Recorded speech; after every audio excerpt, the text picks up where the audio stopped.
जिस घर में चूल्हा जल रहा हो उससे लड़ाई मत करो, वरना भूख तुम्हारे हिस्से में भी आएगी। आज ये कहावत अमेरिकी राष्ट्रपति डोनाल्ड ट्रंप पर बिल्कुल फिट बैठ रही, क्योंकि उन्होंने भारत, वो देश जो दुनिया की सबसे तेज बढ़ती अर्थव्यवस्था से सीधा टकराव मोल ले लिया है। 25% का टैरिफ, रूस के साथ व्यापार पर जुर्माना और भारत की इकोनॉमी को डेड बताने वाला बयान ट्रंप ने मानो एक साथ कई मोर्चे खोल दिए। लेकिन अब कहानी में ट्विस्ट आ गया, क्योंकि ट्रंप के खिलाफ खुलकर बोल रहा है कनाडा का एक दिग्गज कारोबारी और नेता, जो साफ कह रहा है कि भारत से झगड़ा ट्रंप की सबसे बड़ी गलती है।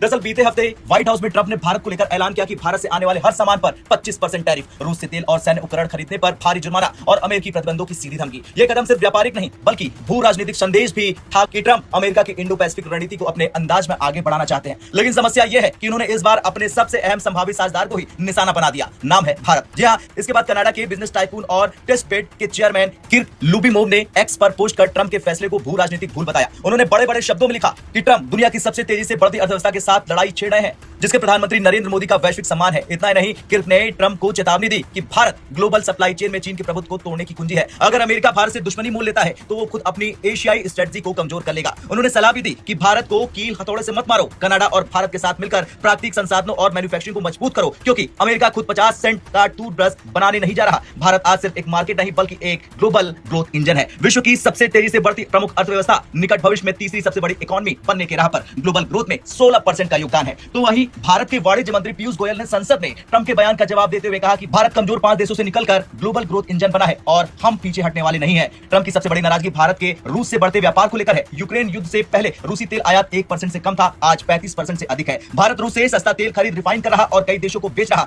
और यही नहीं, ट्रंप प्रशासन ने 6 भारतीय कंपनियों पर ईरानी पेट्रोकेमिकल प्रोडक्ट की खरीद बिक्री के लिए प्रतिबंध भी लगा दिया। ये सीधा संदेश था कि अगर तुम रूस या ईरान से जुड़े तो अमेरिकी को भाजन बनोगे। लेकिन भारत अब 1990 का भारत नहीं है, वो किसी के दबाव में अपनी रणनीति बदलने वाला नहीं है। भारत से टकराने के ट्रंप के कदम के कई उल्टे असर हो सकते हैं। पहला है ग्लोबल सप्लाई चेन में दिक्कत। जी हां, चीन के विकल्प के तौर पर भारत की अहमियत अमेरिका खो देगा। दूसरा है भारत रूस और अन्य ब्रिक्स देशों के साथ और करीब आ सकता है। तीसरा, एशिया में भारत के बिना अमेरिका की इंडो पैसिफिक रणनीति अधूरी हो जाएगी। और चौथा, जब अमेरिकी पड़ोसी तक चेतावनी दे रहे हैं तो यह संकेत है कि ट्रंप का दांव गलत है। वैसे कनाडाई बिजनेस लीडर का बयान सिर्फ एक पोस्ट नहीं बल्कि एक आर्थिक संकेत भी है। कनाडा जानता है कि भारत के साथ मिलकर रेयर अर्थ मिनरल्स, तकनीकी साझेदारी और मैन्युफैक्चरिंग में बड़ा अवसर है। चीन पर निर्भरता घटाने के लिए भारत के साथ जुड़ना दोनों के लिए फायदेमंद होगा। अगर कनाडा और भारत की नजदीकी बढ़ती है तो ट्रंप की टैरिफ पॉलिसी अमेरिका को आर्थिक रूप से अलग थलग कर सकती है। भारत के लिए यह मौका है कि अमेरिका के दबाव के बावजूद अपनी स्वतंत्र विदेश नीति को दिखाने का, रूस और ब्रिक्स के साथ साझेदारी मजबूत करने का और कनाडा जैसे देशों के साथ आर्थिक गठबंधन बनाने का। कुल मिलाकर भारत ने संकेत साफ कर दिया है कि हम किसी के इशारे पर नहीं चलेंगे। हमारी प्राथमिकता हमारी जनता और हमारी अर्थव्यवस्था है। हालांकि ट्रंप सोचते हैं कि टैरिफ और पेनाल्टी से भारत झुक जाएगा, लेकिन हकीकत यह है कि भारत आज उस मुकाम पर है जहां वो दबाव को डील में बदल देता है। और कनाडा का यह सार्वजनिक समर्थन इस बात का पक्का सबूत है कि दुनिया के बड़े खिलाड़ी समझते हैं कि भारत से टकराना खुद को नुकसान देना है। खैर, जिस कुएं में पानी पीना हो उसमें पत्थर नहीं फेंका करते। ट्रंप ने शायद ये भूल कर दी, लेकिन अब जब कनाडा भी भारत के साथ खड़ा हो गया है तो उन्हें यह कड़वा सच जल्द समझ में आ जाएगा कि भारत से झगड़ा महंगा पड़ता है।